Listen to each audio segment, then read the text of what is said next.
An interesting backstory. I think it's important that everybody knows about the Wizard of Oz. A professional with decades of experience in her field.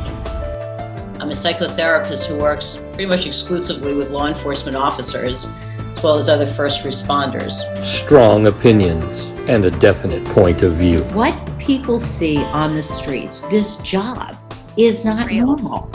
Brutally honest and funny. When I get a call in the middle of the night and they've been drinking beer, they're normally crying over a relationship. When they're drinking Jack, they get on the phone and they start off with, "Hey babe." She identifies problems, probes, pokes, and makes you think. So if something happens to your family, which is truly your biggest fear, and you haven't thought about every single potential of what could go wrong, then you feel like you failed. She has her own special style. You're either part of the problem or part of the solution. Pick a side. Welcome to StephTherapy911 with Stephanie Samuels. Welcome to StephTherapy911 with Stephanie Samuels. Today I am so honored to have Cathy and Javier, better known as that peer support couple. So they're really catchy. I've actually had the honor of knowing Cathy for quite some time, and Cathy and I met. We were connected through another organization, and just kind of the immediate connection, because when people aren't full of shit, they seem to attract each other. And it was just kind of lovely. And then I found out that peer support couple actually had another half. And though I've never met Javier face to face, this is the closest we've gotten. But right, yeah, you guys just have an incredible reputation. And I think what's really important, and I had said to you guys before we came on, I don't know a whole lot about you. I kind of, Cathy, I met you in a training, and it was just kind of, we started there knowing that you were kind of the guru of peer support. And, what exactly does that mean?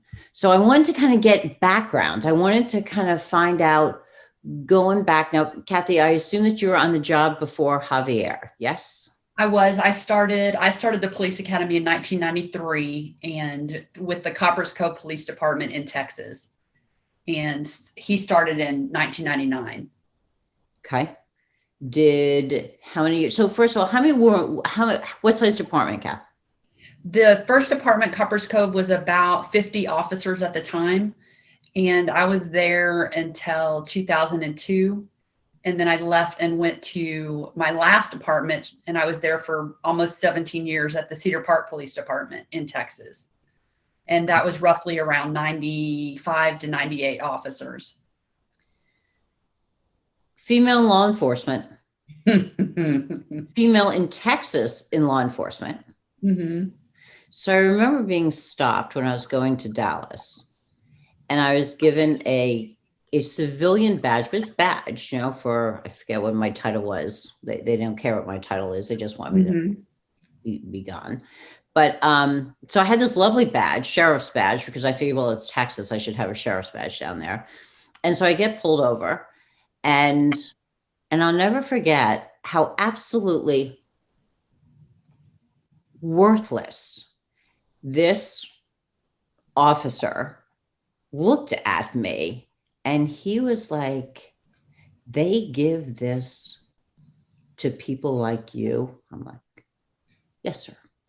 It's like, "We have no use for people like you." I'm like, "Most people don't have a use for people like me, sir. I get that."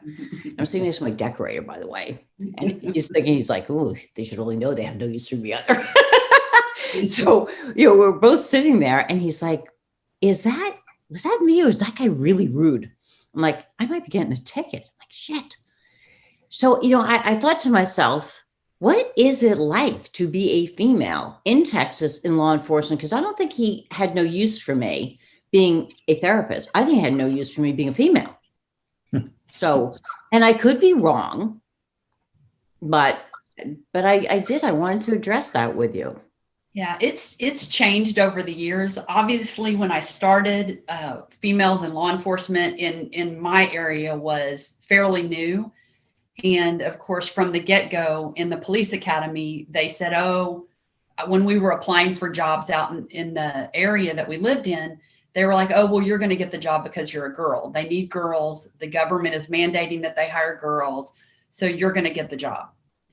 And it was very like, I guess it doesn't matter what I do in the police academy or how good of an officer I am. I was going to get hired because I was a girl, or that's what they made me think. But I joked with them because I did get hired at one of the police departments that I applied at, but there were 2 women hired. So I said the other girl got hired because she was the girl. I got hired because I'm just that good. But it's changed over the years. It's gotten a lot better. I think females are better accepted in law enforcement. And in a lot of cases, they're much better police officers. And I don't mean to offend any men by that. They just do things differently if you allow them to do it. Yeah. I mean, it's been my experience that communication skills, because women will typically navigate verbally before they'll navigate with their hands. And so that immediate, acceleration isn't there. And whether men like it or not, we are better shots than they are. It actually is true that when it comes to shooting competitions, they stopped doing co-ed competitions because women were actually a far better shot. Sorry. Oh, wow. I just think they have a reason to be. Yeah. I found early on in my experience that the way that in the male dominated profession, they dealt with women was to train the woman out of them. Don't act like a girl. Don't be emotional. Don't be sensitive. You're acting like a girl. All of those things were said to me. And I know that they were said to try and keep me alive, to keep me safe. And I appreciate that. But it eventually wears on you after a while and you quit acting like you were supposed to act as a female. How many people were on your department, the first one that you're hired as a female? Were you one of the first 2 that went through the academy? No, there were, I believe, 7 at the department at the time. They had hired several within one hiring cycle. And so I was one of 7 in the department. There were obviously 2 that had been there a while. They were veteran officers, and then a lot of new women. So women's reputation in law enforcement, there's always been a dichotomy that women that go into law enforcement are either promiscuous or gay. There's different words for that I've always heard, but yes, you're absolutely right. I was trying to be a little bit PC here. It's so rare for me. And so it always seemed like there are these high hurdles that had to kind of go through. And yet, speed ahead to now, and we're now looking at that whole the bias, and it's so difficult because I think women can relate to that. And when you have minority officers, that sense of, well, we had to meet a quota of what that's also like, so that they've got to work harder, they've got to do all these things differently to kind of prove themselves.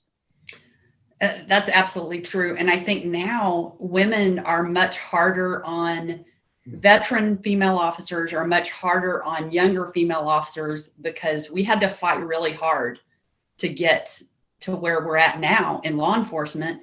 And when you see a younger female come into this career and they are messing things up or doing things wrong, you just want to shake them, because they don't understand how hard it was for women who started in the 90s and even in the 80s to be accepted in this career.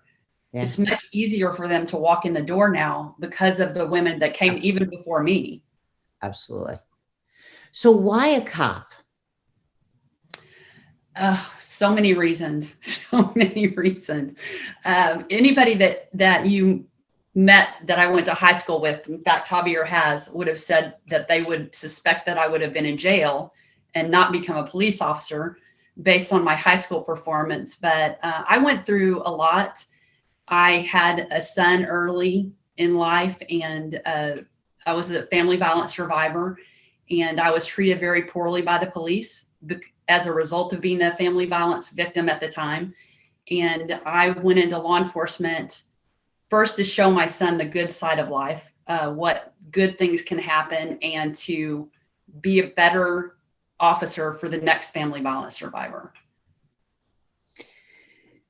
First call that you go to involving domestic violence. You remember it. You'll remember it well. I definitely remembered it. And I know a lot of them. In fact, we just talked about this recently. I did not handle them well as an officer, as a supervisor, and even up to being a lieutenant, because I was very hyper vigilant about how they were handled. And every officer that worked under me had to handle them perfectly, or it just sent me over the edge, because I always thought of every family violence call like I was the victim and how I wanted to be treated. So I was very hyper vigilant about it. But what you described, and I think, go ahead, Javier. I was going to say basically so much so that even though I worked at a different agency, when I came home from work and she said, "How was your day? Any what calls you took?" If I took any kind of family violence calls, it went from Cathy, my wife, to the supervisor, making sure she went down and checked with me. Well, did you do this? Did you do this? Yes, I did. Yes, I did. I mean, she was very, very in tune with the state law about domestic violence and what needed to be done.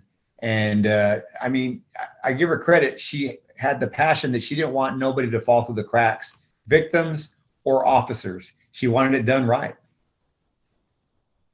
Had you shared with your department that No. you were? Absolutely not. Retrospect, do you think it would have helped them?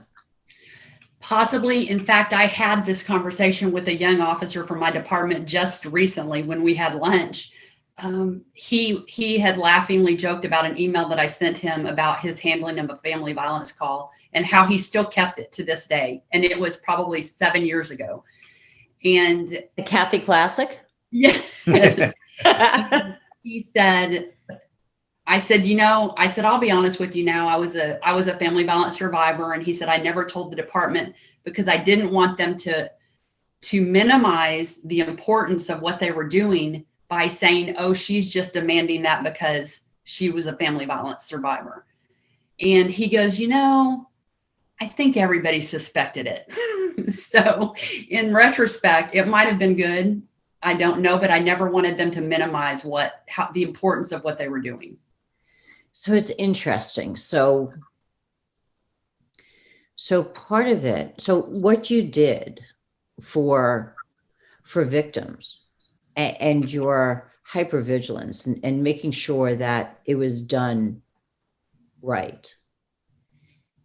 I think that's the definition of good policing.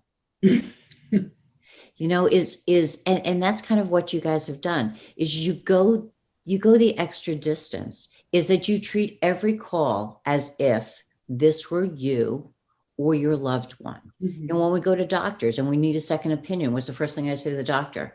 If I were I'm older now, so if I were either your wife or if I was your mother, it's getting worse, guys. When I'm grandmother, it's all over with. Who would you send me to? Mm-hmm. And if policing can be done that way, and I think I've gone over this, I certainly went over it in training, is that the profile of a cop is somebody who's grown up in crisis, does Mm-hmm. well in crisis, doesn't know how to live without crisis, issues with a father figure, significant loss early in life, history of abuse, emotional, physical, sexual, or neglect.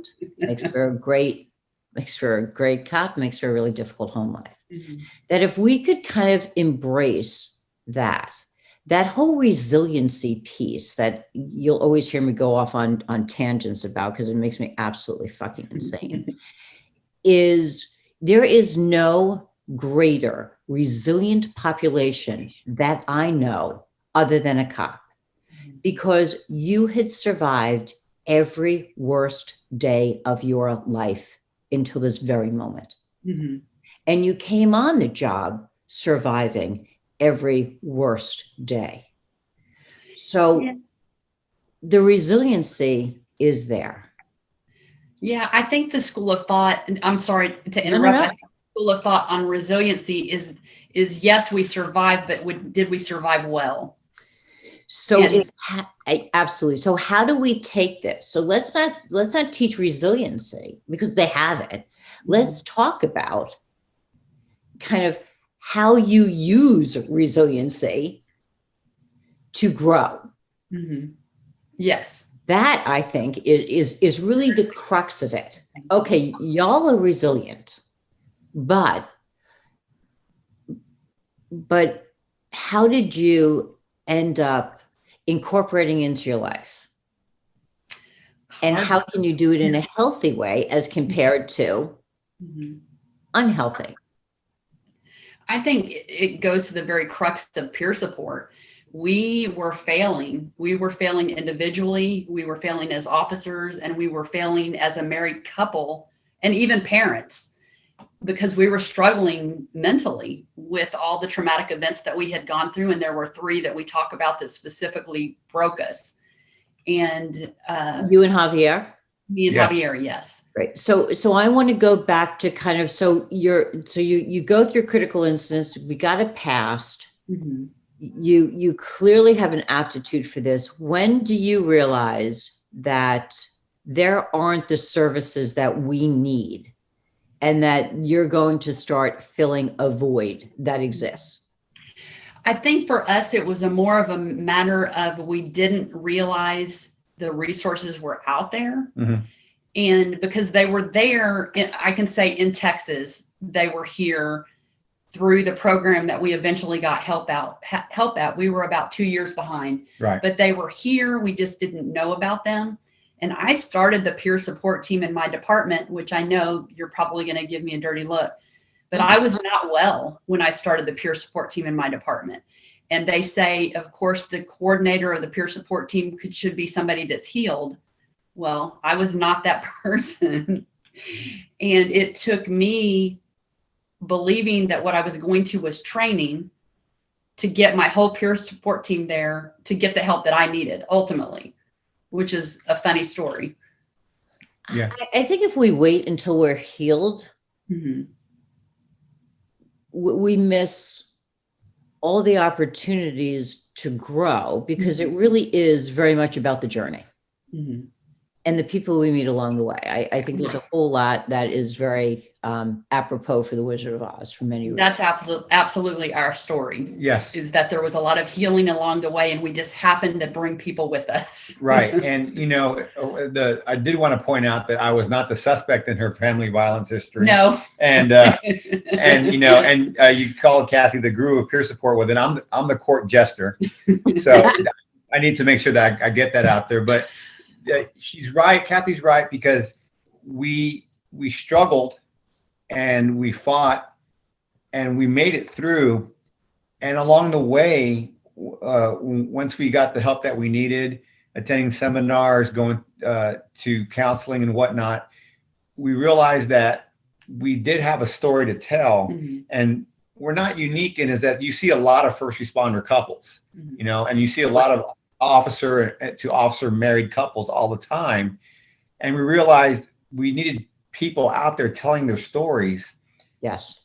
So people could relate. And that was one thing that was important to us, that we never wanted to sit or stand in front of people and throw them a line of BS. Because the one thing that cops hate when they go to any kind of training is when they know somebody's BSing them. And we never wanted to be like that. So we always felt that we needed to be very honest with our story, so that way they could relate. We want them to see us as another married couple who are cops, just like them, right? Who went through some hell, but are now on the other side. And that's the most rewarding thing about being that peer support couple, is the fact that we see the light bulbs go on in people's eyes when we're talking.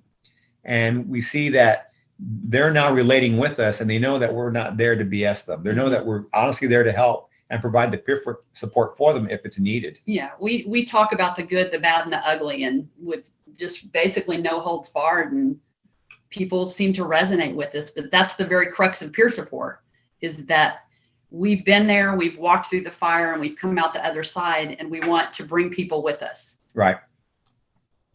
Sometimes at gunpoint, but Yeah. we don't talk about those cases. All good. Take them out. What do you think surprises people the most? That we're just a regular couple. Yeah. I think that's the biggest thing, is that when they meet us, they're basically like, God, we could have y'all over at our house, for a barbecue or something. Y'all are just like us. And we're like, you're exactly right. We are you. And we're, of course, Cathy's retired now, but we're just two cops that have a story to tell.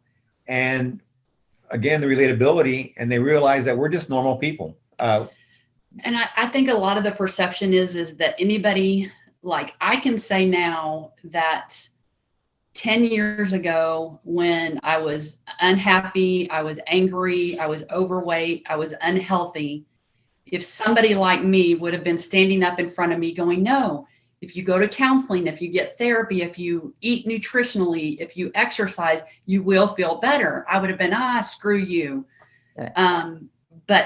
But I have been there. We show pictures of us both in a very unhealthy state, and just to kind of bring people along with us, because we have not had a perfect life by any means, but we've grown from it and come out positive. I don't think people can relate. I know I can't relate to somebody who has a perceived perfect life. Mm-hmm. And I will truly have nothing in common with them. And nor am I going to open up to somebody who perceives that they have had a perfect life, because I will never be vulnerable with somebody who I don't think could understand and relate, who I think is going to judge me. Right. And that's kind of at the crux of counseling of any type, particularly in law enforcement, is I'm going to be judged. First, I'm going to be judged for being weak. Right. And weakness in your career can kill you. Mm-hmm. Mm-hmm. So you guys come up with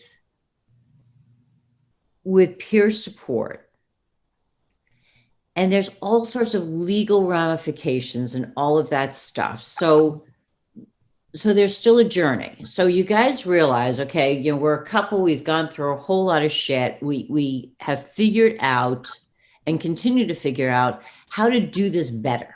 Mm-hmm. And you continue to grow and do it better. I mean, you guys are incredibly vigilant. Anybody follow them on Facebook, by the way? They are forever making a difference in people's lives and going to all different conferences. And Cathy will give up her time, and she trains for us at Copline. And Javier and Cathy make sure that they go to the conferences no matter where they are.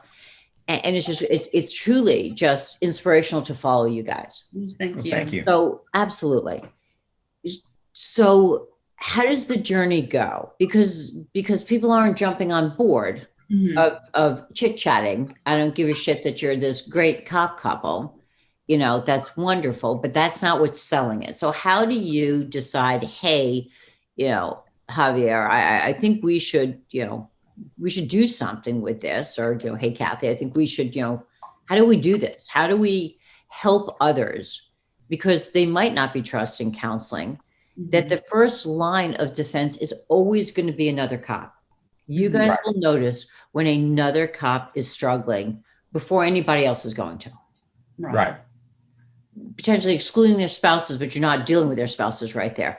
So you guys are now looking at a very intimate situation, and you, I'm sure, are relating to it on different levels. And so how does that go from being kind of coworker, friend, what have you, to I want to actually do this as a peer support, is being able to do this kind of in a very specific way so that we can really help people figure out the laws behind it of disclosures and whatever, and make this bigger than we are. And that's going to be a question down the line, will be, kind of what the hopes are. So you guys have now gone through counseling. You've figured out what have you. Now what? You're still not doing peer support. Well, it's funny because like Kathy says that I drug her kicking and screaming into this whole thing. And partially it is true. It's absolutely true. She's not in denial. Yeah, No. yeah. I just felt that we had something to offer. She is more private than I am. I am very outgoing. And so I just felt that we had something to offer. And the only way you offer it is by putting yourself out there, which was very nerve-wracking for her. So true. But at the same time, too, her passion for peer support, her life story, same with me, my life story, my passion for peer support, I think we were able to use that as our foundation to say, through peer support, we can help other people. And ultimately, we wanted to pay it forward. We got the help.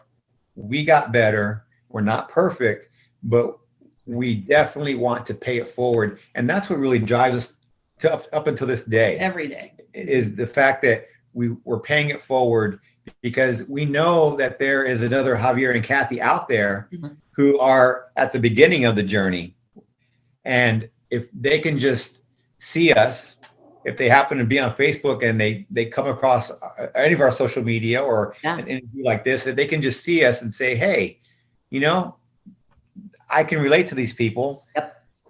And we know what it's like to be unhappy and angry and grief-stricken and unhealthy and just living a miserable life. And we also know what it feels like to live a good life.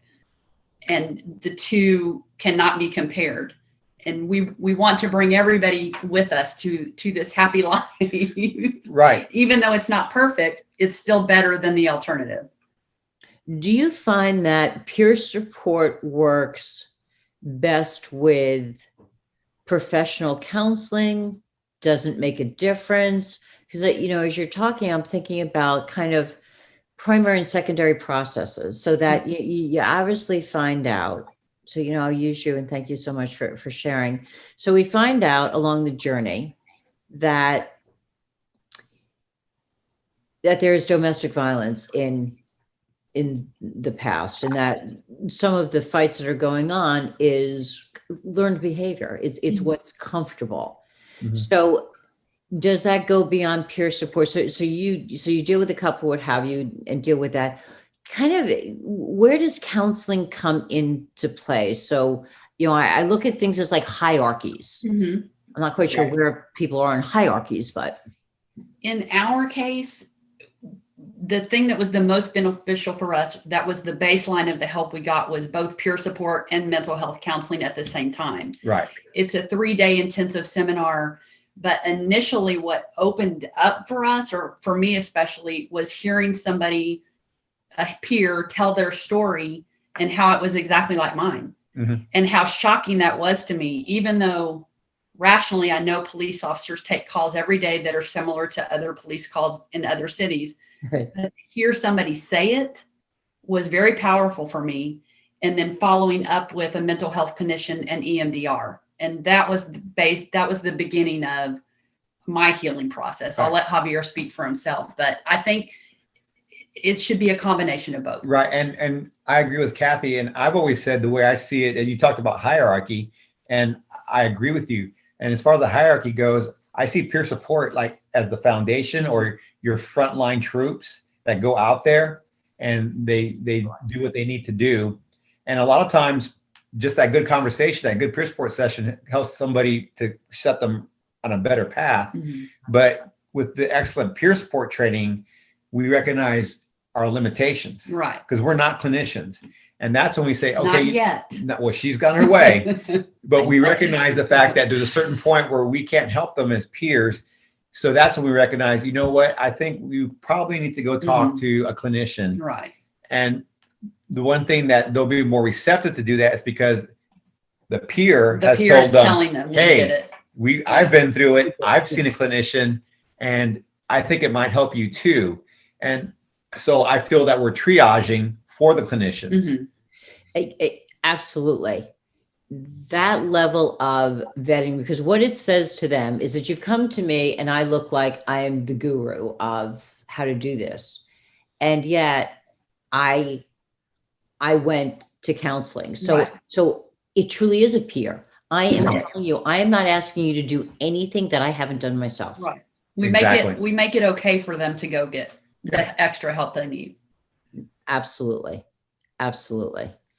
And you know, when you were saying that you were a survivor of domestic violence, one of the things that came to mind when I asked whether or not you had shared that is, my guess is that you would have ended up in a back room with other people that intentionally cornered you, that would have said to you, so was I.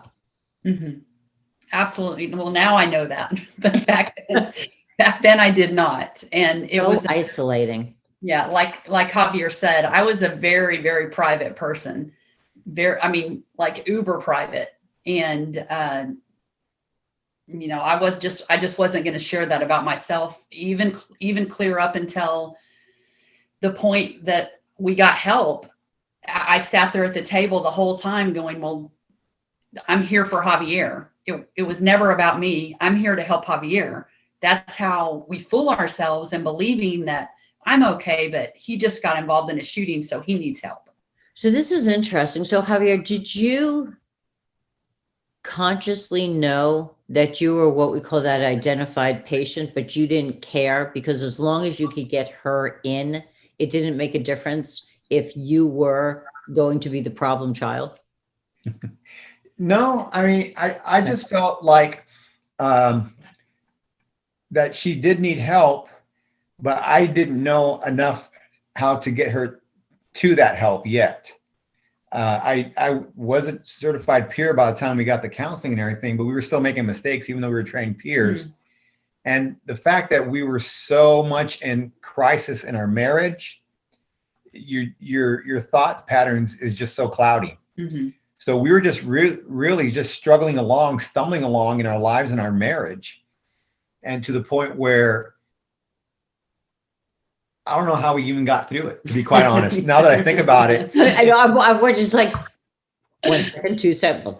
Yeah. So well, and it never really was about us. When, like I said, when we went to the first place that we feel saved us, we went there thinking it was training. We didn't go there thinking that you're going to do therapy and you're going to meet with peers and you're going to be surrounded by people who have been through the same thing. Right. We went there thinking it was training, and in that training learned that we were pretty screwed up ourselves. Yeah.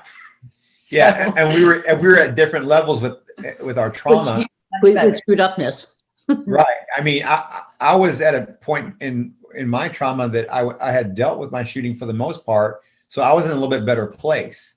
Cathy wasn't in a good place with her trauma. So it was just that, that cycle of over and over, we're just stumbling over each other. And it was the difference of a larger department. Larger department, he had peer support, he had mental health counseling. Right. Smaller department, we did not have those resources. Right. So that was the difference. What did you come on the job with, Javier?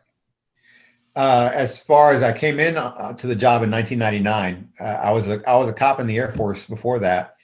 But I started the police academy in 1999, going into my career in law enforcement, bringing all my past traumas in with me. That's what I was going after. So prior to military trauma in household? Yes. My sister, I have 4 siblings, a brother and 3 sisters. I'm the youngest.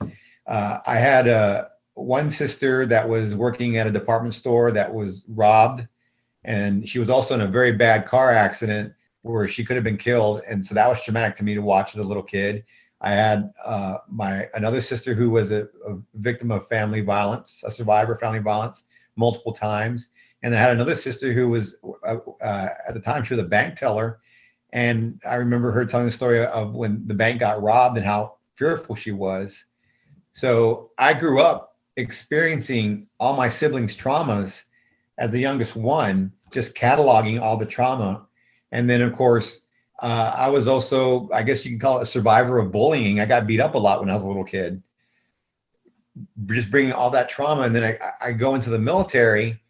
I was in Mogadishu, Somalia in 93, experienced some things there. So by the time I got to the police academy, I thought I was okay. And like you said, I was resilient because I had gotten through all the worst days, but I really had not dealt with all the things that I had experienced. Right.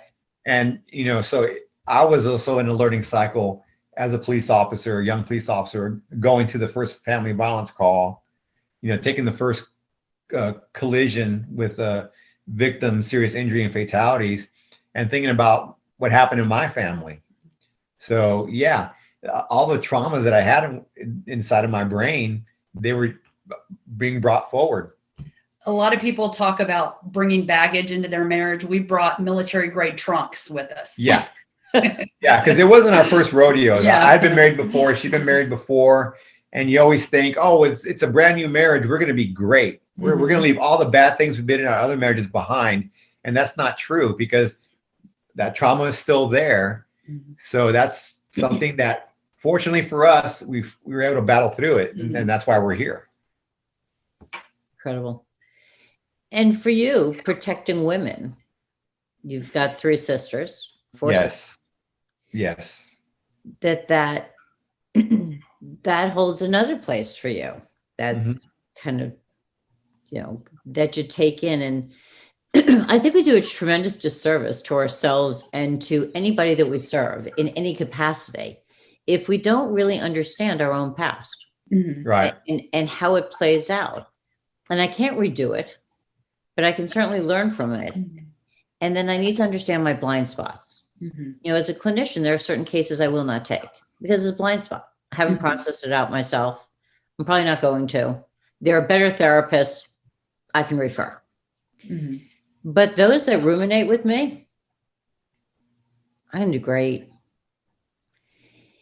So how do you start the peer support?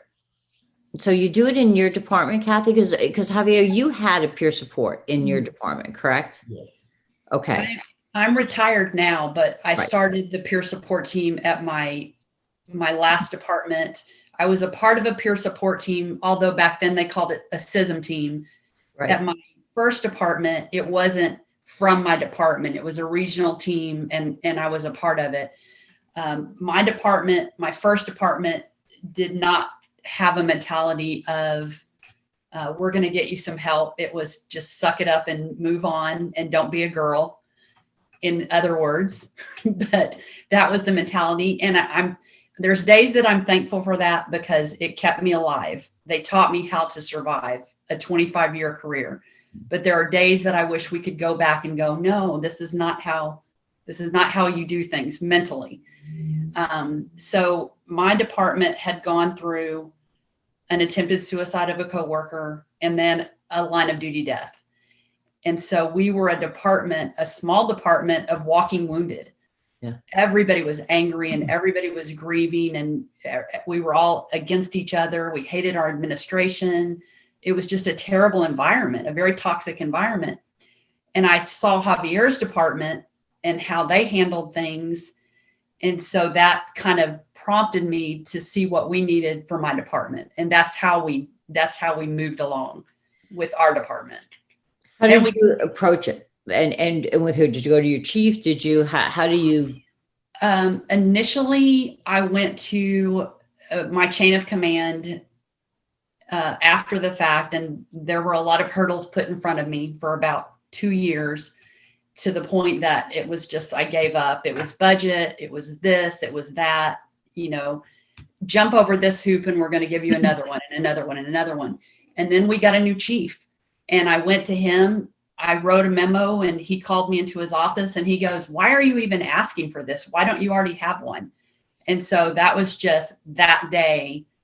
I sent out an email and I had like 15 officers express interest. And then we started about our way, but we were all healing together. Right. And what's interesting is the fact that her new chief was one of my assistant chiefs at my department. So he came from a department that had a strong peer support unit, clinicians, all that entailed a good team. So when he got to be the chief of her department, he was kind of like, why don't we have this? Why don't you already have this? Because he came to expect that's the way, that should be the standard.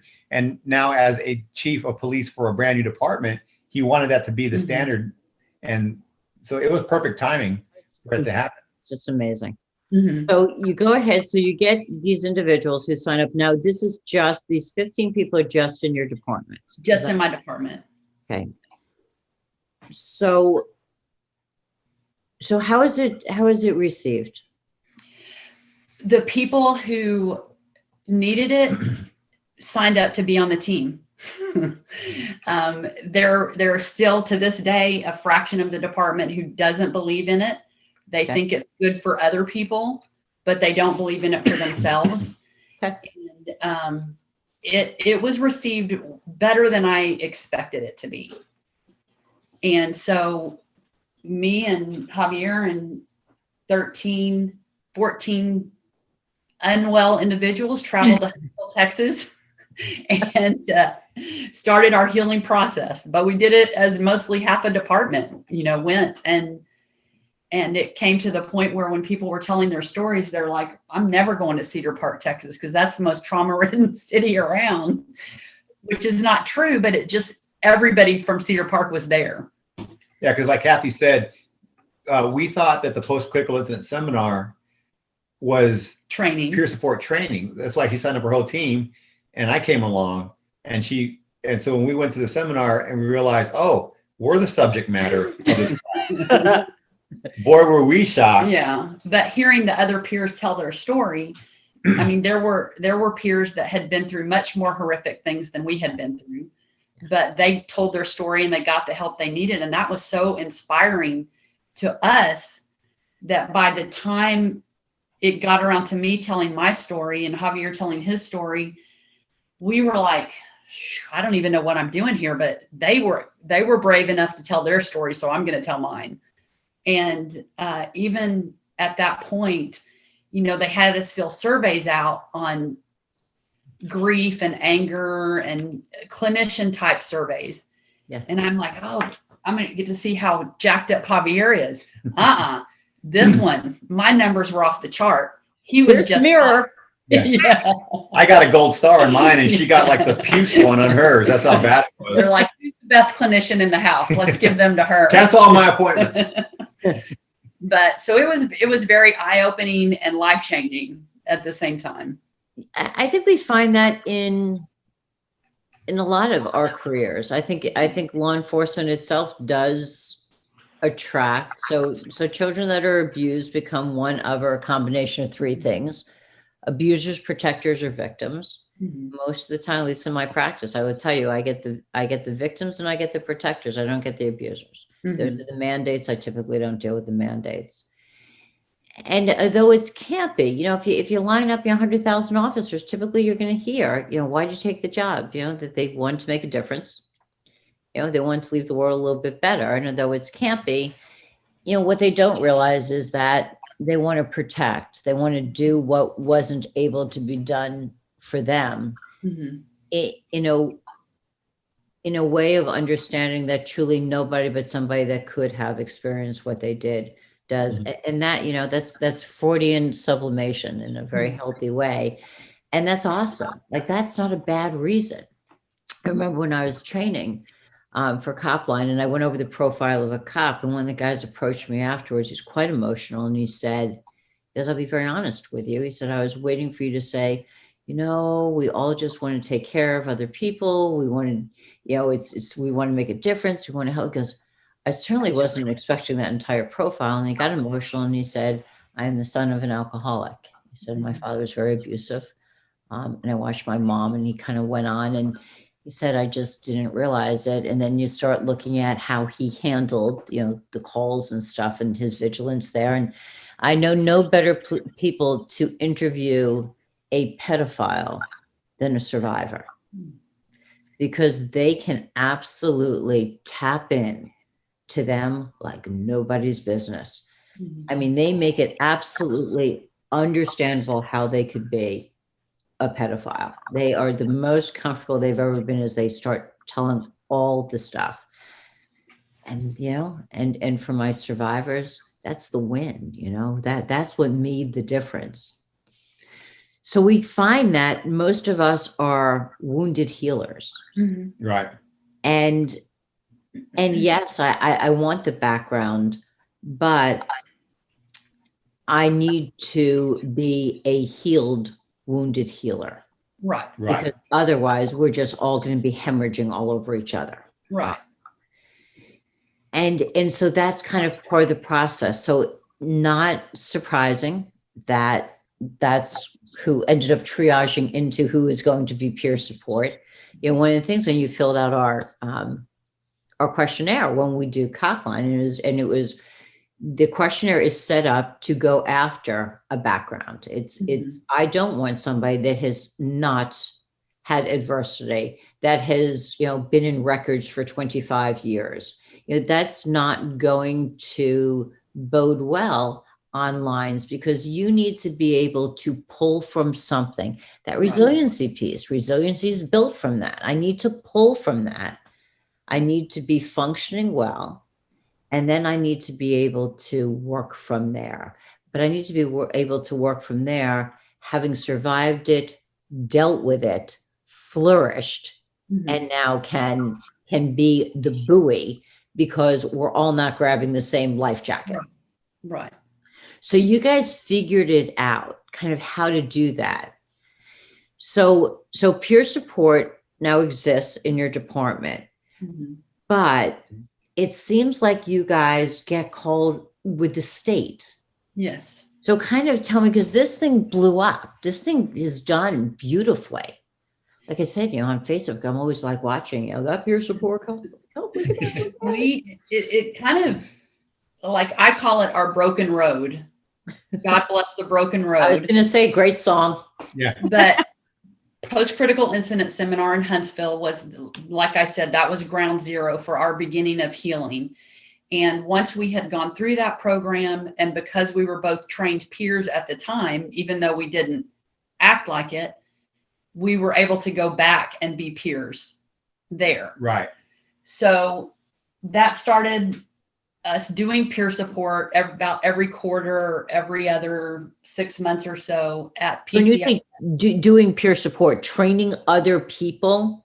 Well, that came later, but being peers for the program, Right. Post-critical incident seminar. We went through the seminar, so we went back to be peers for other attendees. Right. Okay, gotcha. Group of people. Right. That was the whole part of paying it forward is what we did. Right.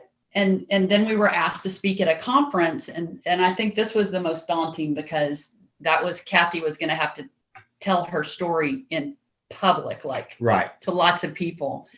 And we did that, and it just kind of took off from there. It did, because basically what happened was we were asked to speak in a conference in the Seattle, Washington area. And basically we were like, well, we could go up there. What the hell? If we totally bomb. It's in Washington. It's in Nobody Washington will know. State. Yeah. But we went up there with the mindset, like we said earlier, that we're not going to stand in front of a whole room of cops, other first responders, and BS them. We said we have to be ourselves. We have to be real. And we did it. And it was so well received that it just took off from there. We already had the name That Peer Support Couple because a fellow peer in Huntsville during one of the seminars was looking for us. And they said, oh, there's That Peer Support Couple. That's how that name came. So it stuck in my head. I love it. Yeah. So they was, what do we call you? And we said, just call us That Peer Support Couple. And she was like, what? Are you serious? I was like, hey, trust me.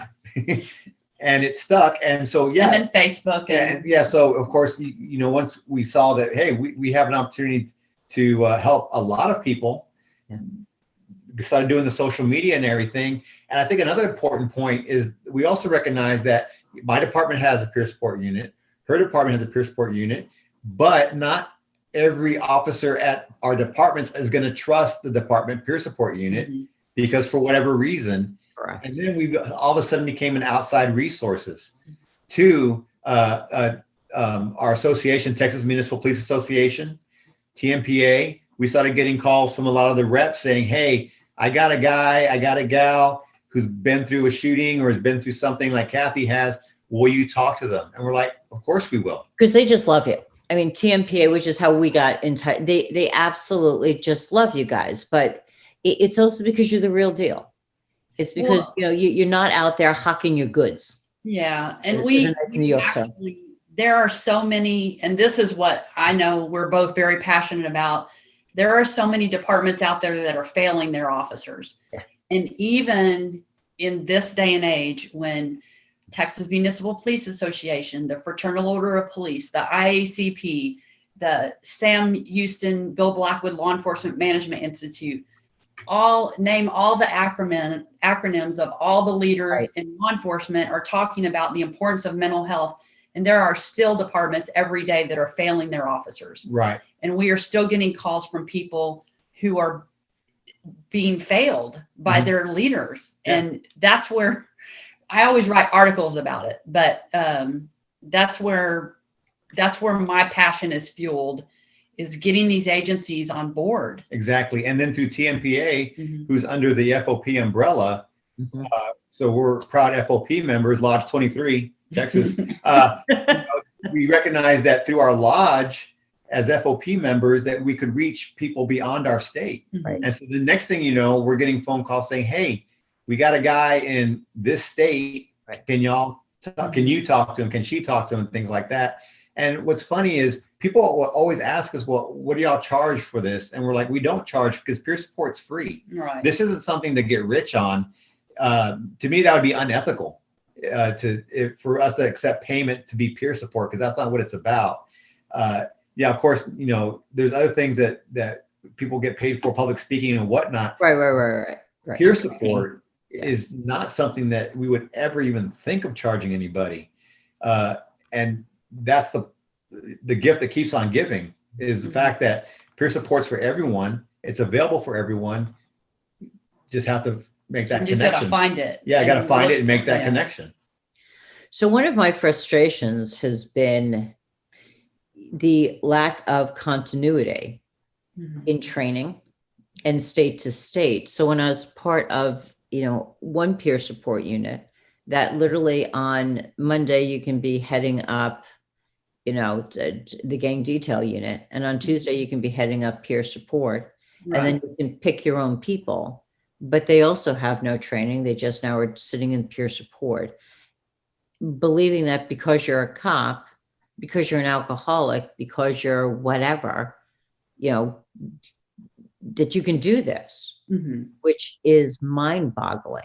It is, yes. And so I know that one of the things that's been brought up at one of the conferences I was at, one of the DOJ conferences, was to try and have a standard for peer support on a national basis, so that when we know that we're referring somebody to a peer support organization in Washington, D.C., that they have gone through at least X amount of hours, blah, blah, blah.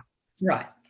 So, and there's all sorts of laws and stuff that each state, there's lots of pieces.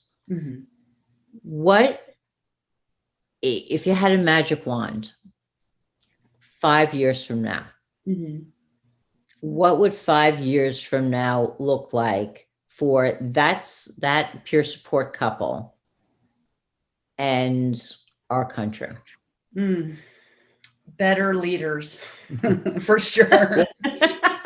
Educated leaders. Educated leaders. Because I honestly, there are some out there that just don't get it and probably never will, and they should retire. But leaders, they count on sergeants, lieutenants, captains, assistant chiefs along the way to go to training. And if you don't really have a passion in peer support and you don't have a passion in mental health, you're not going to sit through the training. You're not going to listen to us tell our story about how good leaders and bad leaders affected us. And I think there should be more encouragement for leaders to do that. And it's getting better. Obviously, IACP is having a wellness conference. FOP is having a wellness. Second annual wellness conference. Yeah.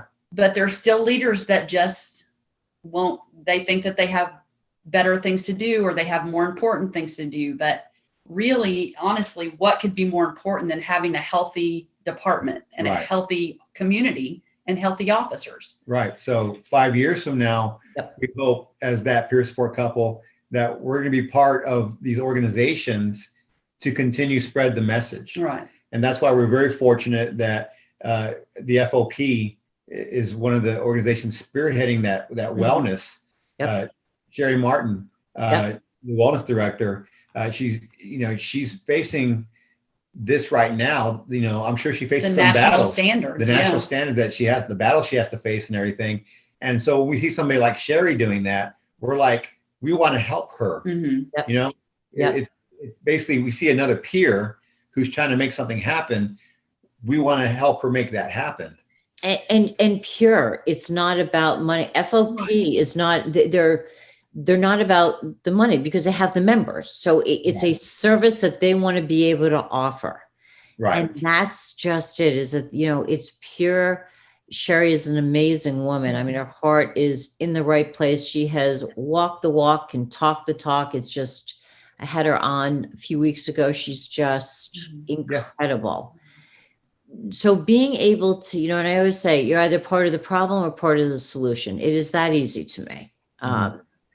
And part of the problem is those that are following money trails. Mm-hmm. That is a huge problem. Rather than missions.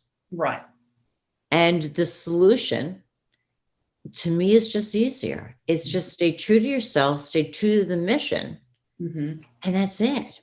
And you guys are figuring out how to do that and aligning with people that are moving this forward for the right reasons. Right. Yes. And we try, I mean, obviously it's baby steps. We try to write articles, we try to educate, we train, we do peer support, we do a lot of different things because it's going to take people in each of those environments to be able to make the cultural shift that we need to make. But I guess my goal for 5 years from now is that there's less egos and more mission, if that's what you want to call it.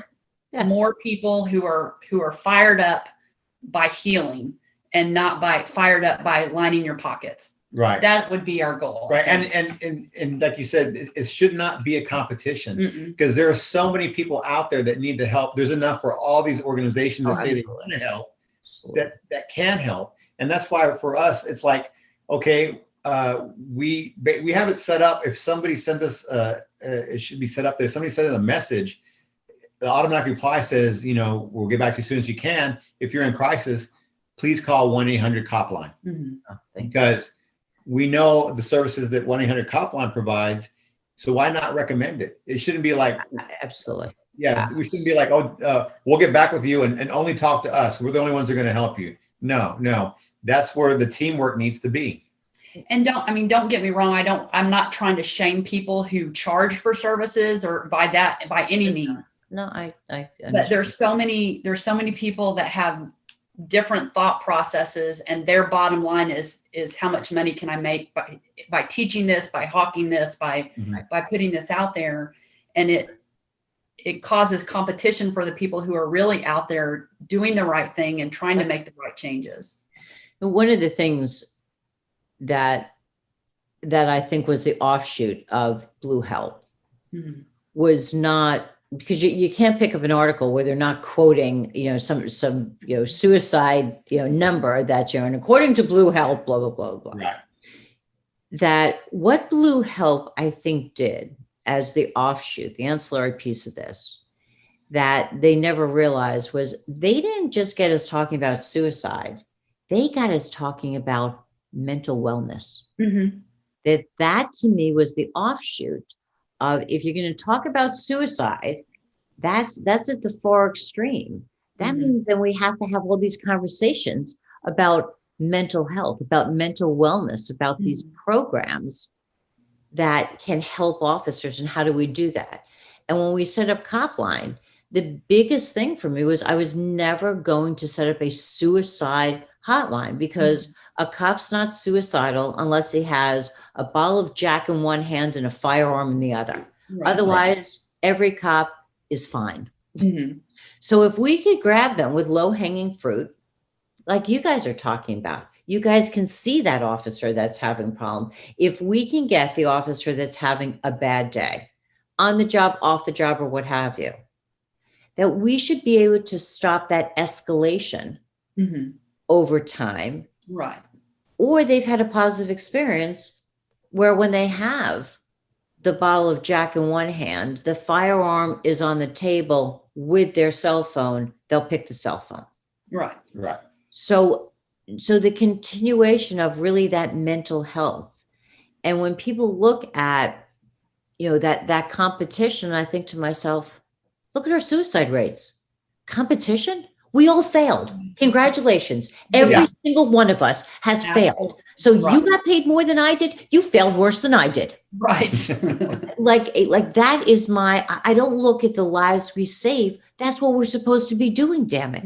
I look at those that didn't reach out for peer support, that didn't reach out for Copline, that didn't reach out for a counselor. I got the list. You guys have the list. So if we can all pull our resources, we have one goal. Let's just figure it out. And there's not one program that's going to make it. Right. No.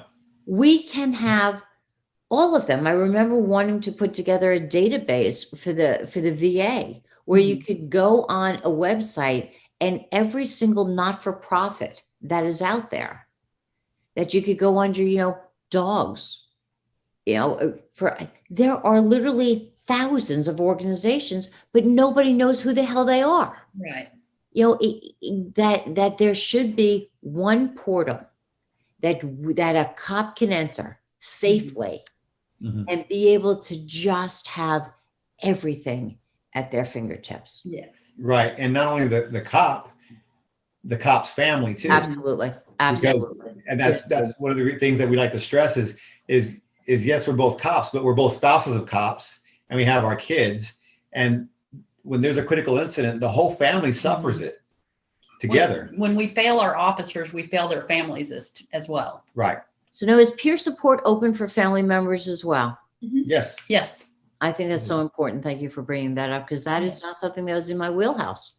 It is absolutely important. It's important and essential that the spouses are included in any peer support team or peer support program. Yes. Because sometimes the spouses feel left out. Yeah. And realize, my spouse's peer support unit is for me too. That, I have a recognition and they want to hear my voice. That's all the difference, because the officer or the first responder is never going to heal fully unless the professional side is healed and the personal side is healed. And what comes with the personal side is sometimes with the fact that they have a spouse and they have a family. Yep. And oftentimes the spouses are going to see the mental health decline way before the department will. Right. Yep. Absolutely. And we're seeing a lot of those third-party calls where that's, what it is they've noticed something or what have you. And it's even sweet because we get parents that are calling, particularly after the riots of, not knowing, that they have so much anxiety about their, sons and daughters that are out there, but they don't want to talk to them about it because they don't want to make them nervous about it. So it's been interesting. It's an incredible journey. And the more people that we can touch together, and you guys taking your, this is pre-taped on a Friday night, and you guys taking your time to help others, because that's what it's about, and to share the time with me, I'm really quite appreciative. Well, thank you. So is there anything that you wanted to cover that I have not touched on? Because that's really important to me. Let me look at my notes. Yes, by all means. I think I covered everything that I wanted to. It's mainly the leadership has to do better.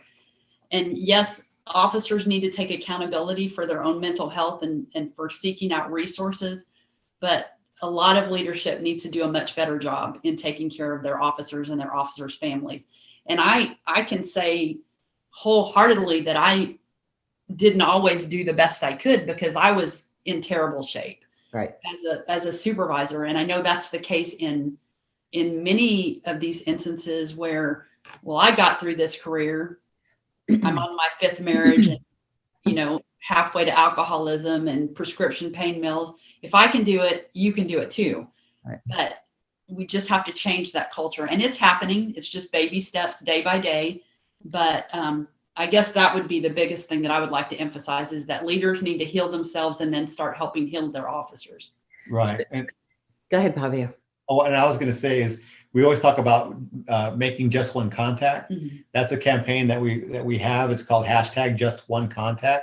And what it means is, if you know somebody who's going through a bad spot, and like you said, the spouses or your coworkers are going to notice it sometimes before the supervisors. Yep. Make that contact with them. Pick up the phone, text, call, and just say, hey, I've noticed that you're not doing this, this, and this. Are you okay? Because sometimes just making that one contact means all the world of difference, where somebody's like, okay, let me unload on this person. Yeah. And they become an unofficial peer support person. And then they realize, you know what? Well, let's see if we can get you some help.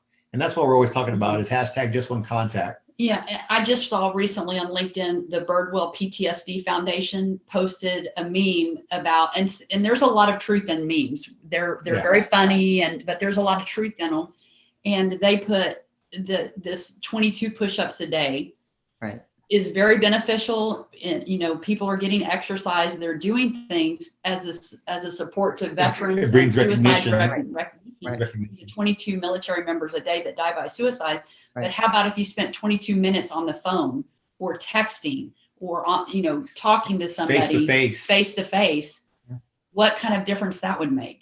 And I absolutely loved that meme that they had on there, because it's true. Yep. What could 22 minutes a day do for somebody who's struggling? Yep. No, it's so true. Absolutely so true. And, and I task my chiefs in my practice very differently, because I have, been schooled by my military guys with the dual careers, the true difference between leading and supervising. And I always say to my chiefs, are you a leader or a supervisor? He's like, well, of course I'm a leader. I'm a chief. I'm like, no, that's a title. Do you lead or do you supervise? And he's like, well, I'd like to believe I'm a leader. I'm like, that's great. How many people know that you're sitting on my couch? It's important. Yeah. I'm like, you want to lead? You lead by example. Yeah. Now you need to go tell your guys that you're benefiting, because I'm sure that you've been a dick at work.